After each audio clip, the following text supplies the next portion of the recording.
Welcome to the GK objective biology channel. मैं हूं NEET गुरुजी। एक और गर्मा गर्म वीडियो नीट के लिए। तो हम डिस्कस करेंगे इसमें major pathways of anaerobic respiration, that is fermentation. तो इस प्रोसेस में क्या होता है कि देखो, ग्लूकोज है सेल के अंदर, ग्लूकोज से पायरुविक एसिड बनता है। अब ये तो कॉमन पाथवे है, वेदर इट इज एरोबिक और एनारोबिक, ग्लाइकोलिसिस तो होगी ही।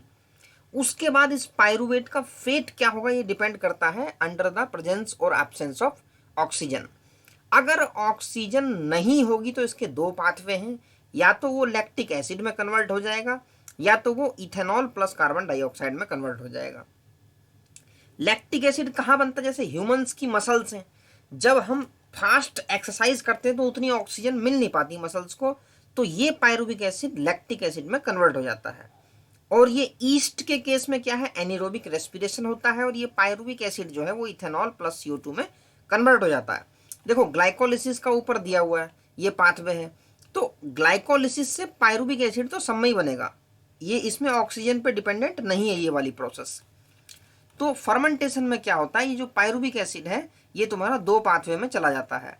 अगर ऑक्सीजन यहाँ प्रेजेंट होगी तो यही pyruvic acid citric acid cycle, ये देखो नीचे दिखाया जाएगा, पायरुवेट देख रहे हो, सिट्रिक एसिड साइकिल में एंटर करेगा जहां पे एरोबिक रेस्पिरेशन हो जाएगा। तो यहाँ क्या है, ऑक्सीजन नहीं है। जब ऑक्सीजन नहीं है तो ये प्रोसेस है। और इसके अंदर 3-4 लाइन बहुत इंपॉर्टेंट है जो कि एग्जाम में क्वेश्चन आया हुआ है। एक तो ये देखो, yeast poison themselves to death when the concentration of alcohol reaches about 13%। जब 13% एल्कोहल की कंसंट्रेशन हो जाएगी ईस्ट में तो वो खुद ही किल कर लेगा और डेथ हो जाएगी उसकी। तो ये लाइन बहुत इंपॉर्टेंट है, इस पे क्वेश्चन आया हुआ है। तो इसको हम पढ़ेंगे, in fermentation say by yeast the incomplete oxidation of glucose is achieved under anaerobic conditions. Anaerobic मतलब absence of oxygen, by set of reaction where pyruvic acid is converted to carbon dioxide and ethanol. तो ये कहानी होगी किसमें, east के अंदर। अच्छा, अब एंजाइम कौन कौन से हैं, pyruvic acid decarboxylase and alcohol dehydrogenase catalyse these reactions. इस एंजाइम के नाम तुम्हें ध्यान रखने हैं। Other organisms like some bacteria produce lactic acid from pyruvic acid. देखो, कर्ड जो है तुम्हारा, दही जो है, दही के अंदर क्या होता है, लैक्टिक एसिड बैक्टीरिया है कि नहीं, लैक्टोबैसिलस। तो वहां तुम्हारा क्या बनता है, लैक्टिक एसिड बन जाता है, इसी पायरुविक एसिड से लैक्टिक एसिड बन जाता है। The steps involve are shown in figure 14.2, ये दिया हुआ है। In animal cells also like muscles during exercise when oxygen is inadequate for cellular respiration, pyruvic acid is reduced to lactic acid by lactate dehydrogenase. अब lactic acid बनाने के लिए हमें जो एंजाइम चाहिए वो चाहिए लैक्टेट डिहाइड्रोजिनेज। तुम्हें एंजाइम्स के नाम ध्यान रखने हैं। द रिड्यूसिंग एजेंट दोनों केस में NADH प्लस H पॉजिटिव होगा, which is reoxidised to NAD plus in both the processes. तो भैया NCERT की एक एक लाइन, एक एक वर्ड पे फोकस करना है, उस पे से क्वेश्चन आ सकता है, जैसा कि हमने नीट में देखा हुआ है। In both lactic acid and alcohol fermentation not much energy is released. क्या है कि इस केस में एनर्जी ज्यादा रिलीज होती नहीं है, इसलिए ये हार्मफुल है process. Less than 7% of the energy in glucose is released and not all of it is trapped as high energy bonds of ATP. अच्छा, also the processes are hazardous। देख रहे हो, either acid or alcohol is produced, दोनों dangerous है।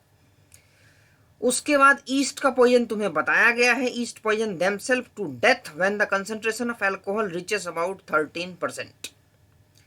तो what then would be the maximum concentration of alcohol in beverages that are naturally fermented? देखो क्या होता है कि जो तुम्हें, अच्छा, how do you think alcoholic beverages of alcohol content greater than this concentration are obtained?